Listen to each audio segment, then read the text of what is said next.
Bienvenue dans le vestiaire avec Nicolas Saint-Pierre. La mise en jeu tellement importante, ça te permet évidemment de contrôler une facette du jeu. 58% globalement, l'efficacité, 58,2% pour les Sénateurs. Claude Giroux, dans le dernier match, 81%. Toi-même, tu es un ancien spécialiste au cercle de mise en jeu. Parle-moi de cette facette du jeu. Comment on devient si dominant? Réflexe, physique, comment ça se passe? Oui, c'est drôle que tu me poses la question parce qu'en ce moment, j'ai fait quelques. J'ai été dans. Je reste à Montréal. J'ai été un peu dans la structure du Collège Charlemagne. Un de mes amis, il est coach là-bas. Puis même chose ici à Boucherville où que je reste. Il y a des équipes juniors, même l'année passée avec Concordia, avec les Stingers. Ils me demandaient de venir faire des face-offs avec leurs joueurs de centre. Puis c'est pas vraiment l'approche un peu avec les face-offs parce que c'est.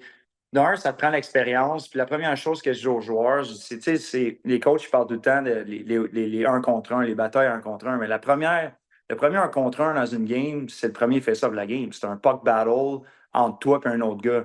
Puis souvent, tu gagnes le face-off, mais ça va peut-être déterminer si tu vas avoir un bon début de match, la puck, elle va-tu aller D2D, puis elle va aller, puis tu vas pouvoir forechecker. Ou si tu perds le face-off, il va falloir que tu défendes. Fait que moi, qu'est-ce que je dis, mettons, aux jeunes, c'est à toutes les mises en jeu, ça n'a pas d'importance. Le moment du match, il faut que tu prennes la mise en jeu à 100%. Il faut que tu mettes tout ton effort pour essayer de gagner la mise en jeu. Puis, tu regardes les joueurs, tu regardes Crosby, McDavid, ils sont arrivés dans la ligue, ils n'étaient pas bons, ils étaient 40-50% ou en bas de 50%. Puis là, ils sont rendus vraiment bons, mais ils ont comme. Il a fallu qu'ils prennent ça au sérieux. Il a fallu qu'ils s'améliorent parce qu'ils ont compris que c'est bien plus facile d'avoir la rondelle que de la perdre la plupart du temps, puis être obligé de tout le temps courir après, puis d'aller retourner dans notre zone, défendre, puis retourner l'autre bord. Et Crosby est rendu un exceptionnel. Claude, il a tout le temps été pas mal un des tops. Là, ça fait plusieurs années qu'il est dans le top 3 de la Ligue. Il y a le côté expérience aussi. Puis moi, je suis arrivé dans la Ligue nationale, puis il laissait. J'étais un peu plus dans l'ancienne génération que quand je suis arrivé, il laissait les plus vieux, les Chris Draper. J'ai joué contre Joe Sakic. C'est sûr que les linesmen, ils laissaient ces gars-là tricher plus que moi qui venait juste d'arriver dans la Ligue. Donc, l'autre chose que je dis aux jeunes, c'est qui triche le plus sans se faire pogner. Qui met son bâton dans une situation qui va avoir un petit avantage de tout ça pour essayer de gagner une mise au jeu. Puis ça revient à l'expérience. Puis Claude est très bon là-dedans. Il est très bon à tricher. Puis c'est sûr que ça fait 15 à 20 ans qu'il joue dans la Ligue. Il est extrêmement fort sur son bâton, mais il y a toutes les techniques, dépendamment s'il affronte un gaucher, un droitier.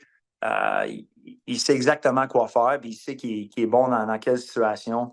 Mais c'est tellement important à voir là, un gars comme ça parce que, tu sais, on affrontait Pat Bergeron dans le temps. Puis tu savais que si tu allais en avantage numérique, Pat Bergeron, il était sur son compte fort, bien, il y avait des très bonnes chances de gagner la face-off. Il fallait que tu patines 200 pieds pour essayer d'organiser ton breakout en power play. Tout ça. Je pense que c'est très bon c'est très bon d'avoir Claude avec l'équipe.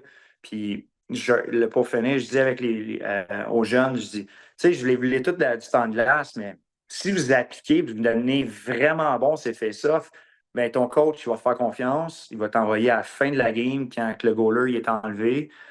Si un face-off important, il reste 5 secondes à une période, il va embarquer toi. Ouais. C'est plus de temps de jeu, puis c'est vraiment important, mais souvent les jeunes, ils ne savent pas vraiment la technique de base. Tout le monde pense que ça vient juste des bras, mais c'est le corps au complet, les hanches, le bas de corps, tout où tu es fort, où tu peux mettre un petit peu plus de force pour tourner. Puis c'est ça que j'essaie d'enseigner aux jeunes. Je sais que c'était long, mais c'est quand même assez vraiment important. C'est une des situations du jeu que les entraîneurs passent beaucoup de temps. On avait des meetings. Quand j'ai commencé dans la Ligue nationale, on n'avait jamais de meeting vraiment là-dessus, ces mises en jeu. À cette heure, les équipes de la Ligue nationale, il y a des meetings parce que les équipes en zone offensive ils vont faire des jeux. Puis il faut vraiment qu'ils soient organisés. Soit que tu l'as ou que tu ne l'as pas. Si tu as peur, qu'est-ce qu'on fait? Si on l'a, qu'est-ce qu'on fait? Fait que les équipes à cette heure-là, c'est des vidéos sur toutes les situations, toutes les dots.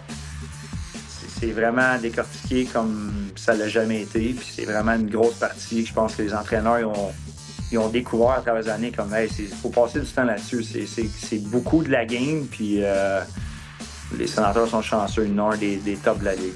Très belle clinique sur l'efficacité au cercle de mise en jeu. Un retour sportif 100% local dans le vestiaire avec Nicolas Saint-Pierre.